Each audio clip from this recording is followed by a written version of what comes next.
शेवटी तलाठी भरती MPSC कडे गेलेली आहे. परीक्षेचं स्वरूप सांगतो तुम्हाला. मंत्रालय क्लर्कच्या टाईपची भरती होणार आहे. तुम्हाला त्या परीक्षेचं स्वरूप राहील. त्याच्यामुळे तुम्हाला प्री प्लस मेन्स असा सिलेबस या ठिकाणी राहील. मंत्रालय क्लर्कची जशी भरती होते सेम टू सेम तशीच भरती होईल. आणि आमच्याकडे MPSCला शिकवणारा अनुभवी स्टाफ आहे. त्याच्यामुळे बाकी इकडे तिकडे शोधायचं नाही. आणि फॅक्टरी नाव का ठेवलं? कारण यावर्षी सगळ्यात रेकॉर्ड ब्रेक निकाल आम्ही देणार आहे तलाठी फॅक्टरीचं, म्हणून फॅक्टरी हे अभिमान नाव ठेवतो. हा तुमच्यासाठी एक कमी खर्चातला पण चांगला मार्ग आम्ही उपलब्ध करून दिलाय.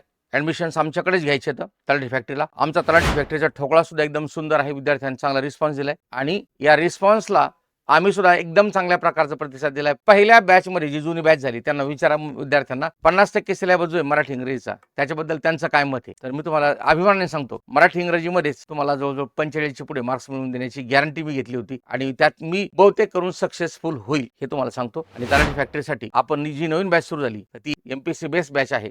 त्याच्यात तुम्ही ॲडमिशन्स घ्या आणि आमचा तलाठी फॅक्टरीचा ठोकळा वाचा, यशाचा मार्ग सुकर करा. धन्यवाद.